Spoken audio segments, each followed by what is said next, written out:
Nous allons voir si la promesse est tenue de la part des IDE, comme notamment Cursor, que j'utilise régulièrement, pour voir si la promesse est réellement tenue, de savoir si on peut coder sans nécessairement connaître le code. Alors moi, c'est pas mon cas, mais bon, pour un particulier qui découvre l'application, le logiciel et qui a envie de développer son premier projet, est-ce qu'on peut réellement tout faire sans toucher une seule ligne de code? Donc ça, c'est ce qu'on va se mettre un petit peu au défi dans cette vidéo. Alors, je sais pertinemment, moi, de mon côté, ce qui est possible et ce qui n'est pas possible, avec les limites de l'intelligence artificielle, mais Cursor évolue en permanence, et donc, grâce à ces agents IA, on peut notamment faire pas mal de choses, donc ça facilite et ça mâche un peu le travail.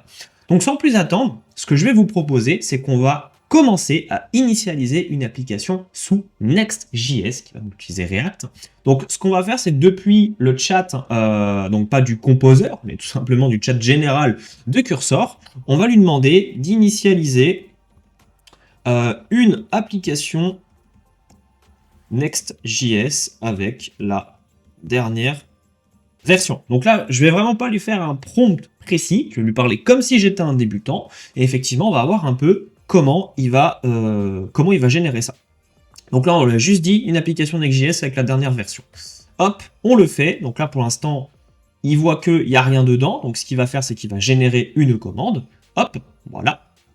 Donc là, ici, il est en train de me dire npx react la test blog, ok, il a mis TypeScript, Tailwind, ESLint, apt, srcdir, import alias.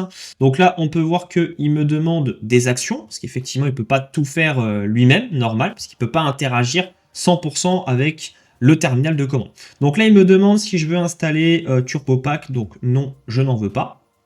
Et là, il va commencer à créer notre application. Donc on va voir ensuite si ça va être utilisable. Contrairement à si je l'avais initialisé moi-même avec la commande et par rapport à Cursor qui du coup a juste respecté mon prompt pour pouvoir lancer une application. Donc là on peut voir ici, voilà, les packages ont été installés, notre blog est installé là, et donc effectivement il m'a pas fait exactement comme moi j'aurais voulu, parce qu'on a un dossier source ici, donc on a le src app, mais moi je suis pas trop fan du dossier source, moi je préfère largement avoir juste le dossier app, etc., mettre à la racine. Je trouve ça beaucoup mieux. SRC, c'est pas foufou. Alors là, il m'a mis le dossier public ici, etc., le dette en bas. Donc là, déjà, on va voir si tout fonctionne. Donc ce qu'on va faire, c'est lance une session dev. Donc on va juste lui dire lance une session dev sans lui dire la commande qu'il faut. Pourquoi? Parce que c'est npm run dev. Donc il y a aussi npm run dev pour le package performance, mais on va vraiment lui dire voilà, lance l'application pour voir déjà si elle fonctionne. Hop, on va voir si ça marche. Générative une commande, c'est déblogué npm run dev. Ok, donc il a lancé sur le port 3000. On va voir si ça fonctionne.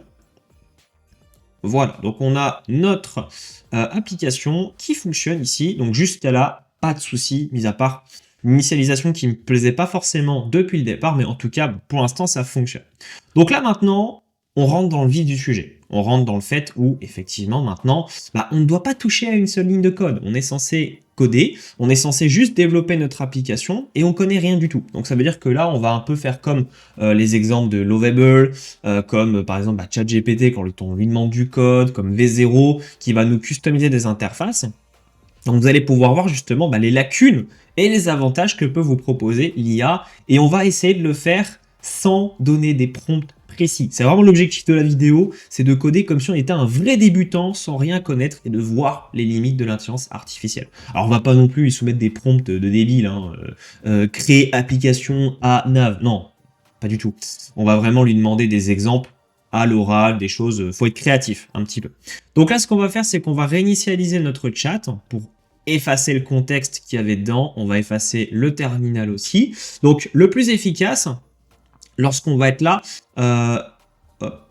oui, ça, effectivement, il va m'embêter. Donc, ce qu'on va faire, c'est qu'on va pas y toucher, parce que si je tue le terminal, je suis obligé de relancer. Donc, ça aussi, c'est une chose que vous devez savoir. Vu que j'ai demandé à l'intelligence artificielle de lancer le projet elle-même, eh bien, elle m'a ouvert une fenêtre de terminal. Si je la clôture, ça va couper le projet. Et pour quelqu'un qui ne connaît pas comment on lance une session dev, eh bien, effectivement, il faudra savoir qu'on doit aller ici, qu'on doit nous-mêmes mettre npm run dev et de relancer la session avec localhost. Donc ça, c'est juste des petites choses à savoir. Donc par défaut, quand on a lancé notre application Next.js, donc dans notre dossier source app, nous avons le favicon, les globals pour le CSS, layout, donc ça c'est pour l'affichage synchronisé avec notre page, et on a notre dossier page qui est ici. Donc nous, ce qui va nous intéresser à travers de ceci, tout simplement, c'est de pouvoir remplacer le contenu de notre page principale pour pouvoir y afficher notre contenu. Mais effectivement, on va pas se contenter de créer un simple contenu basique, pas une to-do app ou des choses comme ça sert à rien du tout, et on a envie de le faire proprement, parce qu'on n'a pas envie d'avoir tout dans le même code, ce serait complètement le bordel, on veut que ce soit un minimum organisé. Donc là, ce qu'on va demander à l'IA, c'est qu'on va juste mettre un petit contexte. C'est important d'écrire en Markdown. Pourquoi? Parce que ça fournit le contexte. Le hashtag comme ça compte comme un titre. Quand vous en mettez deux, ça compte comme un sous-titre. Et quand vous mettez un tiret, comme ceci, ça compte pour une règle. L'intelligence artificielle le comprend beaucoup mieux. Et c'est vrai que depuis que je fais ceci, avant j'avais plein de problèmes de compréhension, l'IA ne comprenait pas tout ce que je lui demandais. Et depuis que je fais avec les hashtags, double hashtag pour les sous-titres et que je détaille avec des règles, bah, il comprend beaucoup mieux. Après, c'est comme tout, faut pas le surcharger d'informations. Faut pas lui dire, tiens, fais ci, en même temps fais ça. Ou alors, vous mettez étape 1, étape 2, étape 3, et en consigne, fais étape par étape. Quand tu as terminé, passe à la suivante. Et là, il comprendra mieux. Et ça devient un peu comme Manus, mais on en est loin encore de ce niveau-là. Donc là, par défaut, ce qu'on va lui dire, c'est création d'un dossier components dans notre application. Voilà. Ici, on va lui dire le dossier components, si on savait écrire. Components, oh là là, je fais n'importe quoi. Décidément, devra accueillir les composants, que des fautes, accueillir les composants réutilisables pour les afficher ensuite dans page.tsx. Donc là, je lui demande un minimum de choses. Pourquoi? Parce que si je lui disais, voilà, fais-moi juste un dossier, il va pas savoir où le placer. Donc là, je lui ai dit dans notre application, on va mettre carrément, voilà, blog pour qu'il sache quand même où le mettre. Donc il va la mettre ici, au même stade que Next, notre module public. Et effectivement, je vais lui demander d'aller chercher ces dossiers-là pour les utiliser dans page.tsx. Au lieu d'avoir tout notre code dans la même page, effectivement, il va créer des composants réutilisables et effectivement les afficher dans notre page. Donc là, on va lui demander en autre règle, j'ai besoin de un composant pour chaque cas. Navigation responsive. On va avoir besoin d'un héros moderne, minimaliste, élégant, coloré. On va avoir besoin d'une section service détaillée. On va avoir besoin d'une section pricing double, free et pro. Alors, on lui donne des exemples, hein, juste ça tout simplement. Ensuite, on va lui demander une section contact avec mail et téléphone. Et on va lui demander une section footer responsive. Maintenant, on va lui demander, donc une fois qu'on lui a dit, voilà, j'ai besoin de tout ça, là, par exemple, vous voyez, j'ai fait une légère erreur. Vous voyez, j'ai mis une règle ici et j'ai ensuite soumis tout ce que je voulais. Ici, c'est pas notamment un bon cas. Ce qu'on va faire, c'est qu'on va mettre un double hashtag. J'ai besoin de un composant pour chaque cas, c'est même pas précis. On va y mettre structure du dossier components. Voilà, et là on va mettre un petit retour à la ligne. On va mettre consigne, appliquer les composants. Donc là on fait un peu de répétition dans page tsx en serveur components le plus possible. Pourquoi en server components? Tout simplement parce que c'est pour éviter qu'il utilise trop de use client, pour éviter de surcharger en fait le JavaScript dans la page pour améliorer non seulement déjà le SEO et à la fois les performances. Donc ça c'est quelque chose de normal. Donc appliquer les composants dans page.tsx en server components le plus possible. Utilise le moins de dépendance possible, voire pas du tout. Parce que sinon, je le connais, il va se dire, OK, on va installer Framer, on va installer tout ça. Et en fait, ça va alourdir notre projet, tout simplement. Donc là, maintenant que c'est fait, donc on va lui demander de soumettre ça. Et on va voir un peu le comportement qu'il va avoir. Donc, vu qu'on est en auto-select, forcément, il va choisir soit entre les modèles premium, les modèles gratuits, donc comme ChatGPT 4.0, etc. Alors, c'est assez simple à savoir si jamais il nous a créé quelque chose qui n'est pas adapté. En fait, tout bêtement, quand on voit le code qui se déroule, ce sont généralement des modèles qui ne sont pas forcément premium, mais après ça dépend, parce que de temps en temps, on peut voir qu'il utilise Claude 3.7, c'est déjà arrivé. Donc là, on peut voir qu'il est en train de nous créer notre dossier components, donc il l'a créé dans App, j'aurais préféré qu'il le crée ailleurs, mais c'est pas grave. Donc il est en train de nous créer notre navigation, donc elle, forcément, oui, elle va être en use client, parce qu'il y a un use state, avec React. Donc le premier composant est là, maintenant il va passer au héros, donc il est là. Donc il n'a pas fait quelque chose de non plus ultra lourd, on peut voir que là il y a une trentaine de lignes de code. La section service, il est en train de la développer.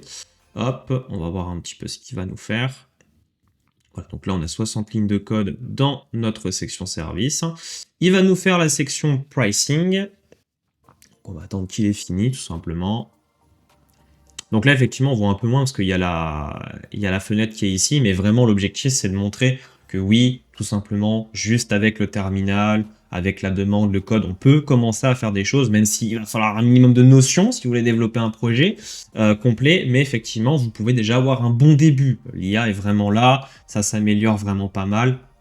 Mais on aura peut-être des correctifs à faire une fois qu'il a fini. C'est aussi ça qu'il faut savoir, et savoir lui parler correctement pour corriger justement une demande de l'intelligence artificielle. Donc là, on attend, il est en train de nous finir le footer, donc le pied de page. Mais notamment, voilà, on a une architecture propre, vu qu'on a demandé au maximum des serveurs components. Il a quand même réussi à faire la plupart. Donc là, il est en train de finir ça, et on va voir un peu ce que ça va donner. Donc en plus, il faut savoir que j'ai épuisé mon nombre de requêtes premium, donc je suis en slow request, parce que oui, Cursor permet, même une fois qu'on a dépassé notre quota, de faire avec les requêtes lentes, mais vous voyez que ça va quand même vachement vite, même si j'ai pas nécessairement racheté, parce qu'on peut plus le faire, mais ça va très vite, la demande est là, aucun problème. Donc là, on peut voir que ça fait, allez, 2 minutes que je lui ai soumis le prompt, il a fini. On va aller sur notre application, et voilà, ça y est. Donc, il nous a créé notre petite page. Alors, elle n'est pas dégueulasse, hein, franchement, elle est plutôt bien conçue. On peut voir qu'en simplement, allez, quelques minutes, Cursor nous a fait une petite page sympa, voilà, qui sera à complémenter par la suite, mais qui est utilisable, en tout cas, elle n'est pas dégueulasse. Donc, il nous a juste un peu fait un SVG un peu bizarre au niveau de LinkedIn, je sais pas trop ce qu'il lui a pris, mais... à mon avis, il a dû bugger un petit peu. On peut voir qu'il nous a fait un menu navigation responsive, donc jusqu'à là, aucun problème, tout fonctionne. Les boutons sont réactifs, aucun souci. Donc là, on peut voir, voilà, il nous a fait quelque chose qui répond, entre guillemets, à notre besoin. On a fait un template, un peu comme ce que je proposais en soit avec WebAssembly V2, sans intelligence artificielle, juste avec les modèles qui sont prédéfinis. Mais effectivement, la promesse est semi-accepté dans le sens que oui, un simple débutant, simplement avec quelques petits mots, que ce soit Next.js, Tailwind, CSS, HTML, des langages simples, peut commencer à faire un projet. Donc ça, c'est vraiment la bonne nouvelle en tant qu'utilisateur de Cursor. Si jamais tu t'intéresses au développement web et que tu as envie de commencer à créer tes projets, eh bien, tu peux utiliser Cursor. Donc notamment, attention, c'est un forfait de 20 € par mois. Donc ça, moi, c'est ce que je paye tous les mois pour utiliser Cursor. Tu peux l'utiliser gratuitement, bien entendu, au départ. Voilà, il y a tant de requêtes premium.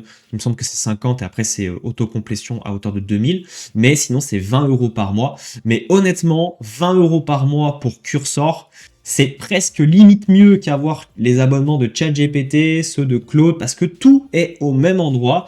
Et honnêtement, le mode question de Cursor, même en slow request, peut répondre à n'importe quelle autre demande. Et vu que ça concerne le développement, tu auras des questions, tu auras des réponses qui seront beaucoup plus complètes que de demander à un agent IA.